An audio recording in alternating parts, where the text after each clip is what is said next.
Hi dear, myself Susmita Ojha, welcome to smart E guide. আজ আমি তোমাদের পড়াবো ভেরিয়েবল অ্যান্ড ডেটা টাইপেরই কিছু অ্যামেজিং জিনিস, কিভাবে মেমোরিতে স্টোর হয়। ভেরিয়েবলে যে ডেটা টাইপটা আমরা রাখি, ভেরিয়েবল তো জাস্ট একটা স্টোরেজ, কিভাবে সেখানে ডেটা টাইপটা স্টোর হয়, ডেটাটা স্টোর হয়, সেটা আমি তোমাদের দেখাবো। এবং ভেরিয়েবলের কিছু লোকেশন কিভাবে আমরা মেমোরিতে রাখি, পাইথন কিভাবে রাখে, সেটা আমি দেখাবো।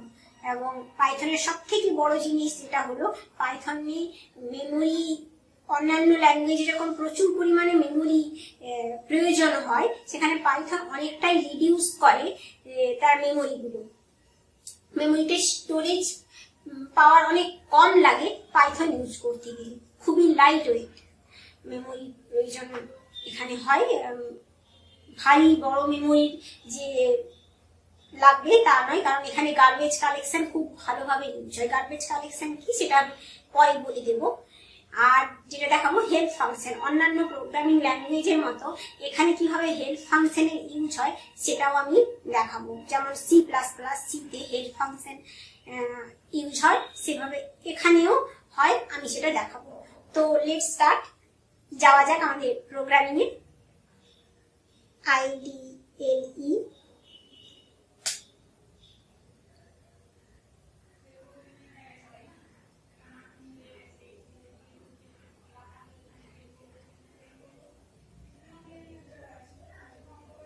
ফার্স্টেই তোমাদের দেখাই কিভাবে হেল্প ফাংশনটা আমরা ইউজ করব।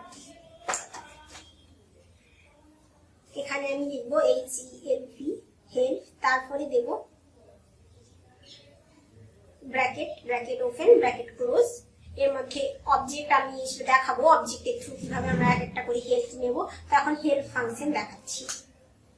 এখানে আমরা পড়ে নিতে পারবো কি কি আছে, কি কি হেল্প নিতে পারি আমরা।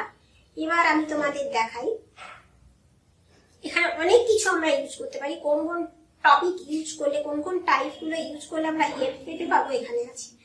তো আমি এখানে তোমাদের সিম্বলটা ফার্স্টে দেখাই।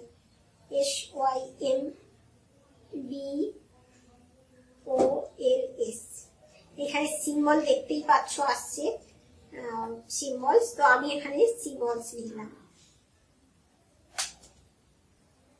দেখো এবার এই সিম্বল গুলো আসছে।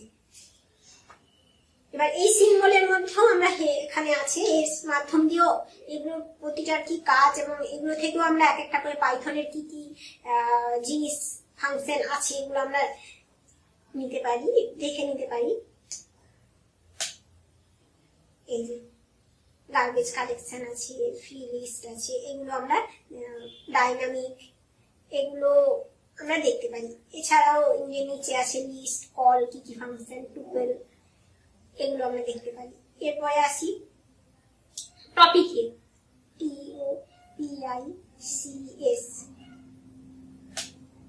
কি কি টপিক আছে, অর্থাৎ পাইথনের মধ্যে কি কি জিনিস আমরা প্রকৃত শিখবো সেগুলো আছে। এর মধ্যে সবকিছু লাগে না, কিন্তু কিছু কিছু আছে এগুলো দরকার। ইম্পোর্ট ফাংশনস, এগুলো লিস্ট, টুপল, এগুলো কিন্তু লাগে আমাদের, এবং আমি দেখিয়েছি তোমাদের এর মধ্যে কিছু কিছু। তো এটা হচ্ছে পাইথনের টপিক। এর মধ্যেও আমরা লিখে আনাতে পারি। তো এভাবে দেখা যেতে পারে। আরেকটা জিনিস করে দেখাচ্ছি, হেল্প। আমি সিঙ্গেল কোটেশনের মধ্যে লিখলাম STRING, স্ট্রিং ফাংশনে কি কি আছে সেটা দেখাবো। স্ট্রিং ক্লাসটাকে আমরা কিভাবে ইউজ করি দেখাবো। এবার ধরো লিখি help, HELP, help, list, LIST, list function দেখাচ্ছি। আমি এখান থেকে বেরিয়ে যেতে চাই, এই ব্লকটা থেকে বেরিয়ে যেতে চাই, সেটাই কি করব, QUIT, কারণ এখানে তো আসছে না যেটা আমরা লিখি প্রকৃত ডট দিয়ে, ওটা তো আসছে না, শুধু হেল্প ফাংশনের এটাই আসছে, কি কি হেল্প নিয়ে যাবো সেটাই দেখাচ্ছে। তো আমি ওয়েট করলাম, এবার এসেছে। এখান থেকেও আমি আমার হেল্প নিতে পারি।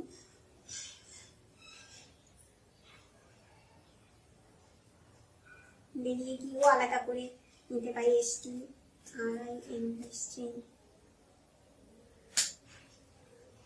এখানে বেরিয়ে গেলে আরো মোর কিছু দেখতে পাবে, আরো মোর হেল্প পাবে। ওখান থেকে শুধু সাধারণ যতটুকু দরকার ততটুকুই দেখাচ্ছিল। এখান থেকে এলে আরো কি কি আছে, ফাংশন আছে, ডেটা আছে, কিভাবে ফাইলটা থাকে, স্ট্রিং, ওগুলো সবই কোথায় থাকে, স্ট্রিংটা ফাইলের পাইথনের, সেগুলো এগুলো সবই কোন কোন মেথড ইউজ হয়, কি কি ইউজ হয়, এগুলো ডেফিনেশন, কিভাবে আমরা ডিসক্রাইব করি স্ট্রিংটাকে, কিভাবে ক্লাস ডিফাইন করি, এগুলো সবই আছে এখানে।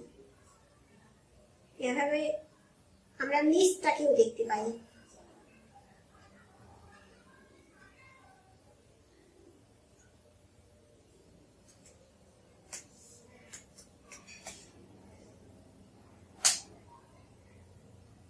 যত রকমের ডেটা টাইপ আছে, টুপেল আছে,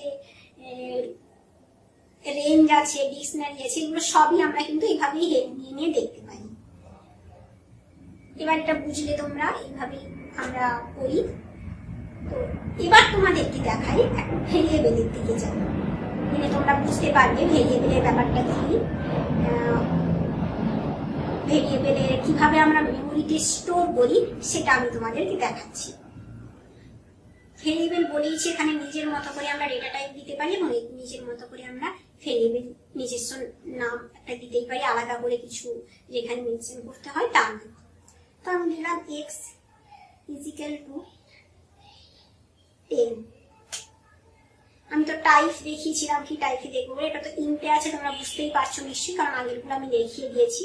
তো এবার আমি কি করব, এটা মেমোরিতে কোন অ্যাড্রেসে আছে, কি কোন জায়গায় সেভ আছে, আমরা সবকিছু যখন সাধারণ একটা বাড়িতেও কোনো জিনিস কোথাও রাখলে, আমরা আলমারিতে রেখেছি কোনো একটা জিনিস, আলমারির কত নম্বর, মানে কোথায় ঠিক রেখেছি আলমারি, সেটা আমাদের মনে রাখতে হয়, নইলে আমরা খুঁজবো কি করে যদি মনে না থাকে। বুক সেলফে বই থাকলে, লাইব্রেরিতে যদি কোনোদিন গিয়ে থাকো তাহলে দেখবে সেখানে কিন্তু ABCD করে, কিংবা নাম্বার বেশিরভাগ ABCD করেই থাকে, যেটা যে বই সেই বইয়ের ফার্স্ট লেটার দিয়ে সেইখানে, হয়তো বইটা এ দিয়ে শুরু, তার ক্যারেক্টারটা ফার্স্ট, বুকটার যে নাম তার ফার্স্ট ক্যারেক্টার এ দিয়ে শুরু, তো এ সেলফে রাখা থাকে। তো সেরকম ভাবে ভেরিয়েবলেও ওরকম একটা আইডি থাকে, নম্বর থাকে মেমোরিতে। তো সেই নম্বরে গিয়ে ভেরিয়েবলটা থাকে এবং সেখানে গিয়ে আমরা ডেটাটা স্টোর করি। এবার প্রকৃত কিন্তু ডেটার উপরেই ভেরিয়েবলের নামটা হয়। আমি এক একটা করে তোমাদের দেখাচ্ছি, দিয়ে তোমরা বুঝতে পারবে। আইডি দিলাম, তার মধ্যে x, এই যে 1912526016, এইভাবে এই নম্বরে সেভ আছে কিন্তু। এরপরে আমি দিলাম ক্যারেক্টার দিয়ে একটা নেম দিলাম, ক্যারেক্টার নয় স্ট্রিং এ দিচ্ছি। এবার আমি আমার নামটা দিলাম, ID name,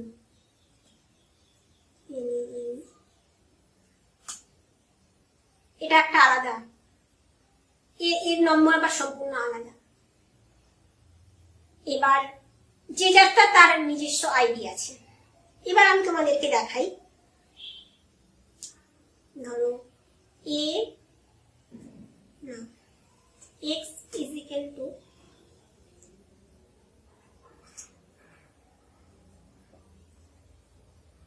y =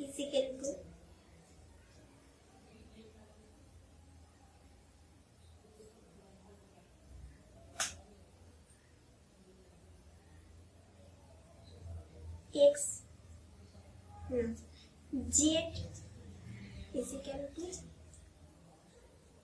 x plus y। Print করবো, দিয়ে আমি প্রিন্ট করবো জেডটা, রাখি, আমি দেখবো জেড এর আইডি, আইডি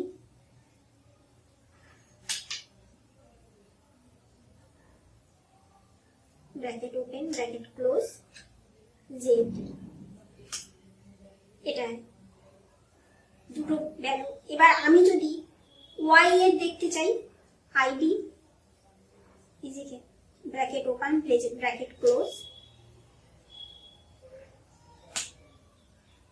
এটা আবার একটা আলাদা আছে। তো যে যার আলাদা আলাদা আইডিতে আলাদা আলাদা সেভ আছে। এবার আমি তোমাদের দেখাই যে ভেরিয়েবল গুলোর নাম আলাদা হলে কি আলাদা আলাদা আইডি পাওয়া যাবে। যদি এমন হয় ডেটা টাইপ একই কিন্তু ভেরিয়েবল আলাদা, তাহলে নিশ্চয়ই আলাদা আলাদা আইডি হবে না। ডেটা টাইপ যদি একই হয়, ভেরিয়েবল গুলোর নাম আলাদা হলেও আইডি কিন্তু একই হবে। এটাই হচ্ছে পাইথনের সব থেকে বড় অ্যাডভান্টেজ। সেটা হচ্ছে একই ডেটা টাইপ, হয়তো আমি 9 দিয়েছি কিংবা একটা 6 বলে একটা ডেটা টাইপ দিলাম, সেই 6 ডেটা টাইপটা কি করবে, অনেক একবার আমি এ তে ইউজ করলাম, একবার আমি বি ভেরিয়েবলে ইউজ করলাম, একবার আমি সি ভেরিয়েবলে, একবার এক্স ওয়াই জেড যে কোনো ভেরিয়েবল নাম দিলাম, কিন্তু ওর ডেটা টাইপ একই হওয়ার কারণে ও কিন্তু অনেকগুলো লোকেশন নেবে না। জাস্ট ওই ডেটা টাইপের ভেরিয়েবলের নামগুলোই চেঞ্জ হয়ে যাবে ঠিকই, কিন্তু ও আলাদা আলাদা লোকেশন আলাদা আলাদা মেমোরি নেবে না, আর মেমোরি ফুল, যার ফলে হয় না। এটাই পাইথনের সব থেকে বেশি অ্যাডভান্টেজ। একটু আগেই বলে দিয়েছি, এটা কিন্তু ভীষণ লাইট ওয়েট, যার ফলে ও মেমোরিতে বেশি জায়গা নিয়ে থাকে না। এইটাকেই বলে গার্বেজ কালেকশন। আমরা যখন ভেরিয়েবলটা ইউজ করছি না তখন সে জায়গাটা নিয়ে বসে থাকবে না। সেই ডেটা টাইপে যদি অন্য ভেরিয়েবল আমি রেখে দিই, সে অন্য ডেটা যদি রেখে দিই, একই ডেটা কিন্তু যদি আমি আলাদা ভেরিয়েবলের নাম দিই, ও পড়ে নেবে যে এ তে 10 ছিল, বি তে এসে আবার 10 দিচ্ছে, তখন কি করবে, এর নাম তো থাকবেই, সেই জায়গায় আবার বিটাকেও রেখে দেবে, বি ভেরিয়েবলটাকেও ইন্ডিকেট করবে সেই আইডিতে। অর্থাৎ আইডি একটাই। ধরো আমি ধরলাম এই যে একটা আইডি দিয়েছি, আমি তোমাদেরকে দেখাচ্ছি, তারপরে দিলে তোমরা বুঝতে পারবে। P is equal to 6, Q is equal to 5। এবার আমি আইডি দেখছি, সরি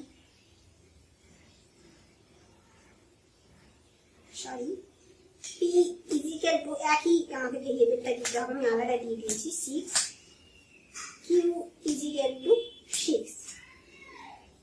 এবার আমি দেখছি ID bracket open bracket close, আমি দিলাম পি, এটার একটা আইডি এলো। তারপরে দিচ্ছি ID bracket open bracket close Q, এটারও কিন্তু সেম আইডি এলো।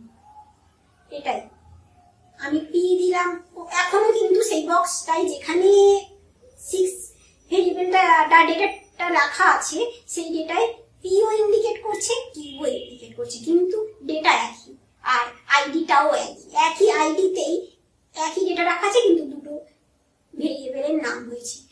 ও অনেকগুলো ভেরিয়েবল পরপর নেবে না, যার ফলে এর জন্য আমাদের মেমোরি বেশি লাগে না। আর এটাই হচ্ছে গার্বেজ কালেকশন। ও যেটা লাগবে না সেটাকে বাদ দিয়ে যেটা দেখাচ্ছি সেটাকেই ও দেখাতে লাগবে, যেটা আমরা এখন চাইছি সেটাই দেখাবে। আমরা ইউজ না করলে ওটাকে অলরেডি রিডিউস করে দেবে, ওটাকে বের করে দেবে। এবং ওই জায়গায় এবার পাইথনে যেটা হচ্ছে পুরোপুরি বের করে দেয় না, ওইটার নেম থাকে, আমরা ওই জায়গায় যেটা চাইছি ওটা দেখাবে, যে ভেরিয়েবলটার নাম চাইছি ওটা দেখাচ্ছে। কিন্তু ডেটা যদি চেঞ্জ করে দিই তখন আমাদের আইডি চেঞ্জ হয়ে যাবে, যেটা আগে আমি দেখালাম অন্যগুলোই data change, already ID change. কিন্তু যেহেতু ডেটা একই আছে সেক্ষেত্রে কিন্তু ও চেঞ্জ করবে না।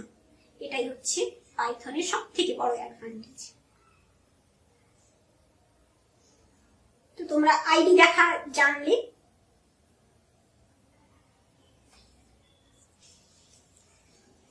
এবার আমি দেখাই আইডি আমি কি করলাম। এখানে সবকিছুই অবজেক্টের থ্রু, যাই দেবো ভেরিয়েবল দিয়ে ডেটা টাইপ দিয়ে সবকিছু এখানে অবজেক্ট ধরবে। আমি পরে বুঝিয়ে দেবো অবজেক্ট কি এবং অবজেক্ট ওরিয়েন্টেড প্রোগ্রামিং ল্যাঙ্গুয়েজটাকে আমি ভালো করে বুঝিয়ে দেবো। এখন আমি অবজেক্টটা শুধু একটু বলে নিচ্ছি। অবজেক্ট হচ্ছে যেটার অস্তিত্ব আছে সেটাই অবজেক্ট। এবং প্রোগ্রামিং এর ক্ষেত্রে আমরা যা জিনিস দেখতে পাচ্ছি, এটা ল্যাপটপ, আমি এখন ইউজ করছি ল্যাপটপ, সেটা অবজেক্ট। আমি আমার কাছে মাইক্রোফোনটা আছে, এটাও একটা অবজেক্ট, কারণ আমি এটার অস্তিত্ব আছে, আমি ফিল করতে পারছি, যার ফলে এটা একটা অবজেক্ট। তো এই ক্ষেত্রেও এখানে আমি ডেটা টাইপটাও আমাদের কাছে অবজেক্ট, ভেরিয়েবলটাও আমাদের কাছে অবজেক্ট। তো এখানে আমি যে ডেটাটা দিয়েছিলাম সেই ডেটাটা সেটারও কিন্তু একই আছে, অর্থাৎ সমস্ত কিছু ডেটা টাইপ এবং যতগুলো ভেরিয়েবল আছে একটাই আইডি। এখন এখানে যদি আমি চেঞ্জ করে আরেকটাও দিতাম, জেড দিয়ে দিতাম, জেড ইজিক্যাল টু 6, সেটাও কিন্তু দেখাতো একই আইডিতে আছে। তো পাইথন এইভাবেই আমরা আইডি দেখি এবং এইভাবেই আমরা আইডি সিলেক্ট করি। তো মেমোরিতে আমরা সিলেক্ট করি না, মেমোরিতে এইভাবেই ওটা সেভ হয় এবং এই আইডিতেই সেভ হয়। এবং স্ট্রিং দিলে স্ট্রিং এ অলরেডি চেঞ্জ হয়ে যাবে, ফ্লোট দিলে ফ্লোটেও, আমি ফ্লোটে একটা দেখাচ্ছি, ফ্লোটে দেখাচ্ছি s equal to 5.3 ID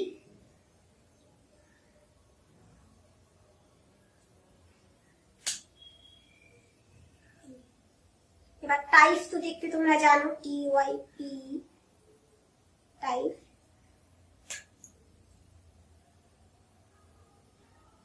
type হচ্ছে এস এর টাইপ দেখতে চাইছি আমি, ফ্লোটে আছে, এর আবার একটা আলাদা চেঞ্জ হয়ে গেল। এবার যদি আমি ডেটাও চেঞ্জ করে দিতাম তাহলেও কিন্তু অলরেডি চেঞ্জ হয়ে যেত, আগেরগুলো যেরকম দেখিয়েছি। তো আজকের মতো এইটুকু। তোমরা কিভাবে স্টোর হয় আইডিটা দেখলে, এবং হেল্প ফাংশন থেকে কিন্তু ভালো করে ওগুলো পড়বে, কারণ অনেক কিছু ওখান থেকে জানা আছে। আমি এটাই দেখালাম এই কারণেই, আমিও কিন্তু জানবো বলেই এবং তোমাদেরকে ভালো করে পড়াবো বলেই আমি নিজেই এক্সপেরিমেন্ট করেছিলাম এবং হেল্প ফাংশনটা আমি জানতাম, দিয়ে আমি ওখান থেকে পড়েছিলাম। তো তোমরাও পড়বে এবং আইডিটা এইভাবেই বুঝতে পারলে।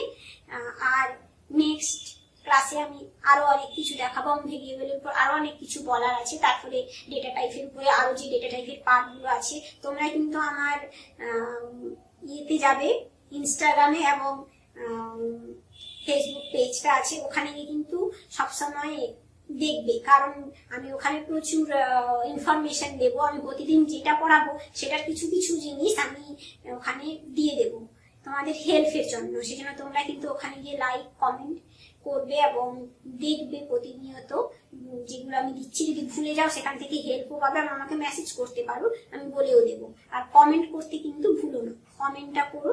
আর লাইক সাবস্ক্রাইব ভালো লাগলে তবেই করো। আজকের মতো এইটুকু, বাই।